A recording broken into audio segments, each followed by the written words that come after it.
The Hoathly Hill Community is a Steiner community set in the Sussex countryside. This is Ginny, who lives here, and she's about to show us around. Yeah. It's Betty, Smarty. Yeah. Say hello to Betty. There you are. He's come to say hello. Smarty, you can come. Oh, I've even got flowers on my doorstep. How cool is that?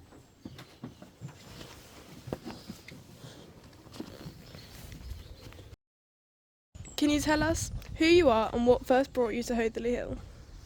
Well, it's very difficult to tell you what brought me to Hoathly Hill on account of I came by having a dream.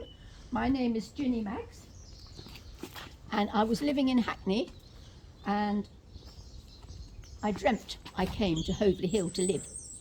And I'd never been here, but I had heard of it. So I came, and here I am. How long have you lived here? Coming up to 21 years, because I came in 2005, and this is 2026. That means I've been here coming up to 21 years. This is our swimming pond. It was very overgrown, and it used to just be for fish and herons and frogs, but now we swim in it, and we have some people who crack the ice and swim all the year round. Do you remember your first day here and what stood out to you? Good point. The beauty. When I arrived, it was August, and all the flowers were blooming, and all the fruit was on the trees, and there were plums on the plum trees and apples on the apple trees, and the sun was shining and the birds were singing, and I thought I'd landed in heaven. You're seeing the boggy version today. So this is the 15 acres, which is our field, and this is where we do farming and have cows and chickens living on it.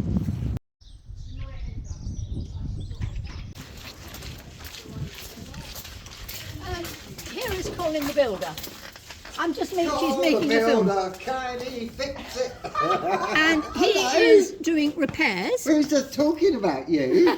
Oh. And we're upgrading it at the moment, and Colin is here to do that. The sculpture studio, where you have to pay money, but you can come and do sculpture with various different teachers who work in there. And in the summer they do it outside in that little courtyard and outside here. And this is the square lawn where we have our Maypole festival. Here is our Maypole. This is our Maypole. And on the 1st of May we put it up in the middle here, and we invite our friends, and you've been, we all skip around the Maypole and come and have a look at the vinery. This is called the square lawn. This is the main house.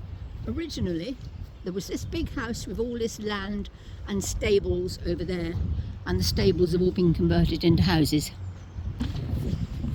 There we are. So anyone can come and sit in here and have a quiet moment. And in the summer it's very warm and lovely. And it has a vine which has been cut back, and this has all little tiny grapes in the summer. We have our memorial garden, so when you die you can have your ashes put here. This is our little memorial garden, and the plaques on the wall are the people who've died and got their ashes here. And they all lived here.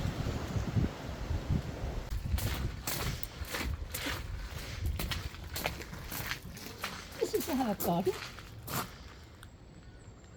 which in the summer will be bursting with every possible herb you can think of. This is actually hops, but you wouldn't know it to look at it now. But it's full of hops in the summer, and we've got lavender all along the edges, and roses and rose petals, and masses and masses of herbs. This is quite nice for you to see the star, because we're still in the Holy Nights, so we do celebrate the Christian festivals, but we also celebrate the solstice and Imbolc and things. So here we have the three kings when they came to visit Mary and Joseph and the little baby. And then this will all disappear quite soon because we've passed Epiphany. I forget what date it disappears. Here we are, the healing garden.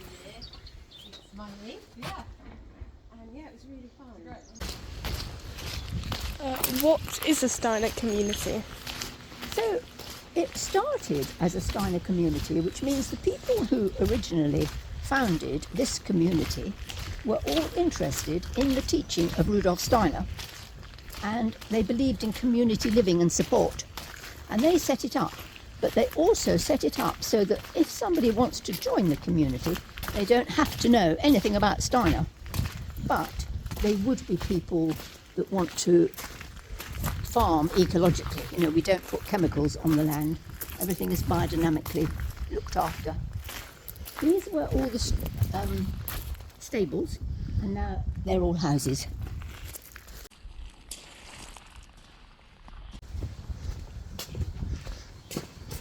Past my garden, this is my garden.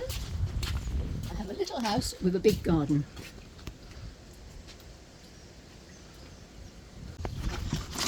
Patch of land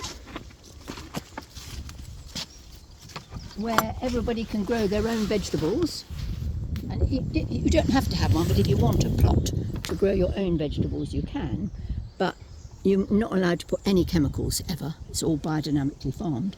And at the bottom is a big area for community vegetable growing, and we have a CSA scheme, which is community supported agriculture, so anybody can join it, and in the summer they can get a box of vegetables for £5 or £6, and they come and help farm it. I'll show you. We'll go back this way and down by the compost.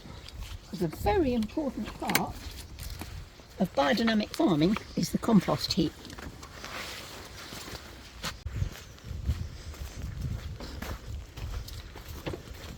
So here we have the compost heaps, and these are very, very significant and important, and we have a special person who looks after them, who knows all about biodynamic compost, and they're all labelled.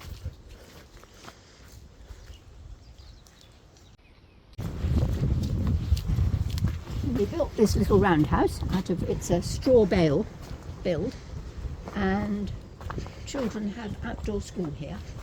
I think they're up to about age 12. I forget how old they're up to. And they sit round the fire. And they've got a little cabin that's quite new.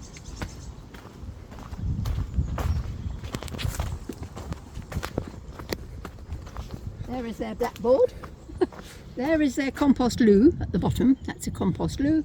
And here is where they sit round the fire.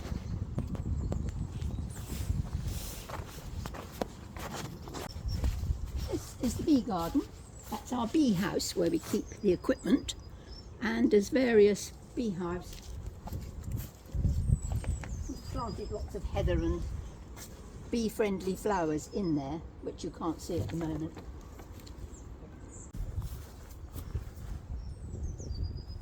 Tree down in the bee garden. I'll send that round. Somebody will have to look after it. The summer would have been a great time to do this. It would have been everything would be thriving and bursting, and at the moment it's all asleep. And the wild school closes in January. That's why there's nobody here. But the rest of the year this will be full of children learning. But Lucy takes January out of the calendar for everyone to just winter, to go inward, hibernate, be quiet, be at home with your family.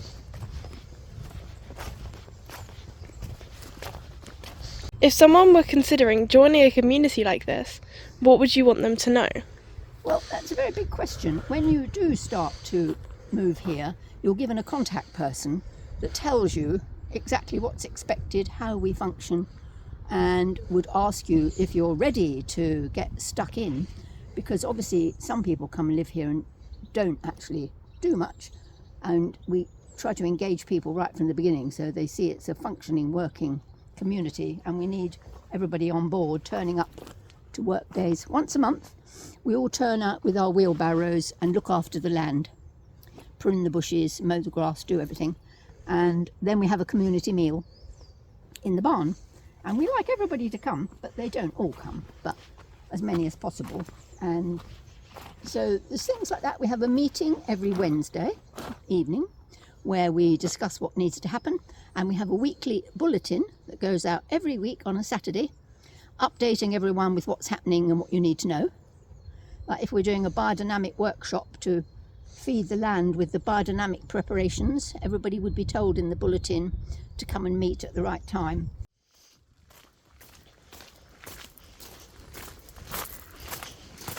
This is the front of the main building. And the end part of it belongs to the Pericles people. And I'll show you the office.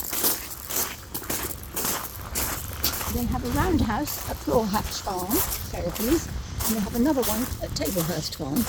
And the special needs adults all go and work there all through the year. But they also have a workshop here for indoor things like felting and handwork, which is here.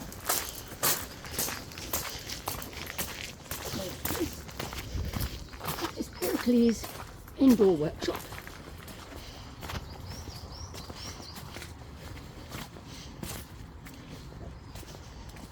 They're not back from holiday yet, obviously. Interesting, I thought they would be back by now, but they're not.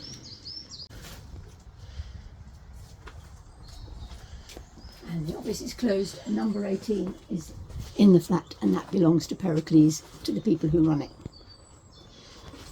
And that's their garden there.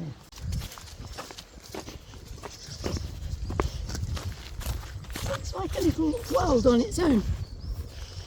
Self-governing. Oh, here is our oldest resident, called Manning, who's 90-something. This is my great niece, Betty. She's making a film about Hoathly Hill. Hello. How old are you, Manning? How old am I? Yes. Oh, I'm got past 90, so I'm 94. Oh my god. 94, so he is our oldest. Not me. Well done, Manning, carry on. Thank you. Enjoy your Actually, film. he's Thank a founder you. member as well. Oh my god. He is a founder member of our community. That's The only so one. cool. The only one left still standing. Or still here. Some of them are still standing, but not here. Oh. Yeah. So that's just all the new build houses along there, which aren't especially interesting. And we're back to the sculpture studio and the herb garden. Thank you.